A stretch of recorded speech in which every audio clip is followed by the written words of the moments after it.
AP ఎన్నికల ప్రధాన అధికారి ముఖేష్ కుమార్ మీనా చిట్ చాట్ లో కీలక వ్యాఖ్యలు చేశారు. పిన్నెల్లి అరెస్ట్ కు హైదరాబాద్ లో టీం పనిచేస్తోందని తెలిపారు. అడిషనల్ ఎస్పీ, డీఎస్పీ, నలుగురు సీఐలు పిన్నెల్లి ఆచూకీ కోసం ప్రయత్నిస్తున్నారని చెప్పారు. పిన్నెల్లి వీడియో ఎన్నికల కమిషన్ నుంచి విడుదల కాలేదని స్పష్టం చేశారు. ఈవీఎం ధ్వంసం చేసిన ఘటనలో చర్యలు తీసుకుంటామని, విధుల్లో ఉన్న పీఓ, ఏపీఓను సస్పెండ్ చేయాలని ఆదేశాలు ఇచ్చామని తెలిపారు. మాచర్లలో గాయపడిన నాయకులను పరామర్శించొద్దని సూచించామన్న ముఖేష్ కుమార్ మీనా, మాచర్లలో పరిస్థితి ఇప్పుడే అదుపులోకి వచ్చిందన్నారు. నేతలు పరామర్శలకు వెళ్తే పరిస్థితి అదుపు తప్పే అవకాశం ఉందని చెప్పారు.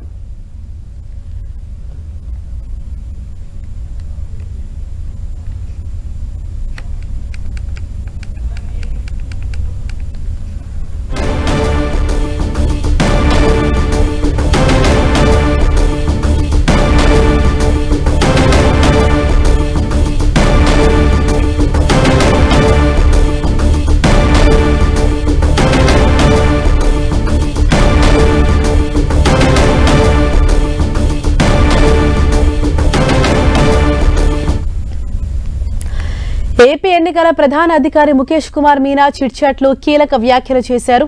పిన్నెల్లి అరెస్టుకు హైదరాబాద్ లో టీం పనిచేస్తోందని తెలిపారు. అడిషనల్ ఎస్పీ, డీఎస్పీ, నలుగురు సీఐలు పిన్నెల్లి ఆచూకీ కోసం ప్రయత్నిస్తున్నారని చెప్పారు. పిన్నెల్లి వీడియో ఎన్నికల కమిషన్ నుంచి విడుదల కాలేదని స్పష్టం చేశారు. ఈవీఎం ధ్వంసం చేసిన ఘటనలో చర్యలు తీసుకుంటామని, విధుల్లో ఉన్న పీఓ, ఏపీఓను సస్పెండ్ చేయాలని ఇప్పటికే ఆదేశాలు ఇచ్చామని తెలిపారు. అలాగే మాచర్లలో గాయపడిన నాయకులను పరామర్శించొద్దని సూచించామన్న ముఖేష్ కుమార్ మీనా, మాచర్లలో పరిస్థితి ఇప్పుడే అదుపులోకి వచ్చిందన్నారు. నేతలు పరామర్శలకు వెళ్తే పరిస్థితి మళ్లీ అదుపు తప్పే అవకాశం ఉందని చెప్పారు.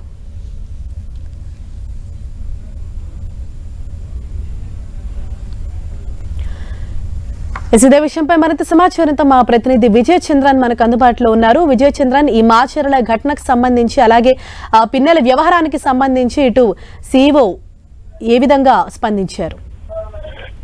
మాచర్ల ఎమ్మెల్యే పిన్నెల్లి రామకృష్ణారెడ్డి పరారుల నేపథ్యంలో ఆయనకు సంబంధించినటువంటి వ్యవహారంలో ఎన్నికల కమిషన్ సీరియస్ గా ఉంది. ఆయన ఎట్టి పరిస్థితుల్లో అరెస్ట్ చేస్తామనే విషయాన్ని సీఈఓ ముఖేష్ కుమార్ మీనా స్పష్టం చేయడం జరిగింది. ఆయన కోసం హైదరాబాద్ లో ఒక అడిషనల్ ఎస్పీ, ఒక డీఎస్పీ, నలుగురు సర్కిల్ ఇన్స్పెక్టర్లు వారి సిబ్బంది గాలిస్తున్నారని చెప్పడం జరిగింది. హైదరాబాద్ లో ఆయన ఎక్కడ ఉన్నా కూడా అరెస్ట్ చేసే అవకాశాలు ఉన్నాయని చెప్పడం జరిగింది. అందుకు సంబంధించినటువంటి సోదాలు కూడా చేస్తున్నారనే విషయాన్ని సీఈఓ ముఖేష్ కుమార్ మీనా స్పష్టం చేయడం జరిగింది.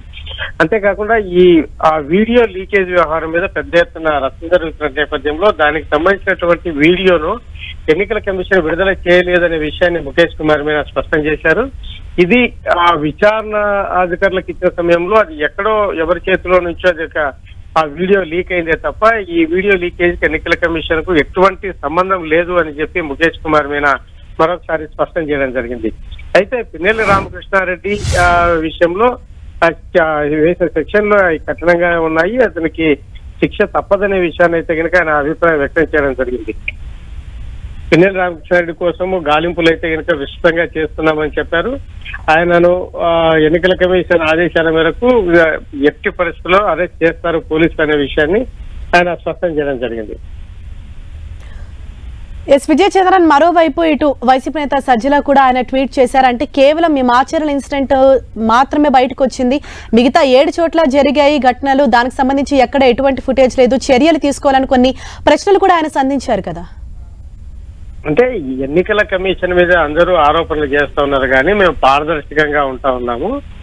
ఈ వ్యవహారాల్లో మాకు ఈ సీసీ కెమెరా ఫుటేజీ విడుదల కావడం విషయంలో ఎన్నికల కమిషన్ కి ఎటువంటి సంబంధము లేదు. తర్వాత పోలీసు వ్యవస్థ లా అండ్ ఆర్డర్ విషయంలో కంట్రోల్ చేస్తా ఉంది. అంతేకాకుండా ఈ మాచర్లలో ఎవరైతే కనుక గాయపడ్డారో వారికి పరామర్శించేందుకోసం తెలుగుదేశం పార్టీ నేతలు పెడతామన్న దానికి వెళ్ళవద్దని చెప్పి మేము సూచించాము. అక్కడ తెలుగుదేశం పార్టీ నేతలు వెళ్తే వైసీపీ నేతలు వాళ్ళు కూడా వెళ్లే ప్రయత్నం చేస్తారు. ఇప్పుడు ప్రశాంతత నెలకొని ఉంది. ఇప్పుడు ప్రశాంతత నెలకొన్న సమయంలో వీరు వెళితే కనుక మళ్ళీ కార్యకర్తలు రెచ్చిపోయే అవకాశం ఉంటాయి, మళ్ళీ పరిస్థితి మొదటికి వస్తుంది. కాబట్టి ఎవరిని ఆ ప్రాంతాలకు వెళ్ళకూడదు అని చెప్పేసి మేము సూచిస్తున్నట్లుగా ఆయన చెప్పడం జరిగింది. పోలీస్ యంత్రాంగం కూడా అదే విధంగా ప్రయత్నం చేస్తున్నట్లుగా ఆయన చెప్పారు. Right, thank you Vijay Chandran.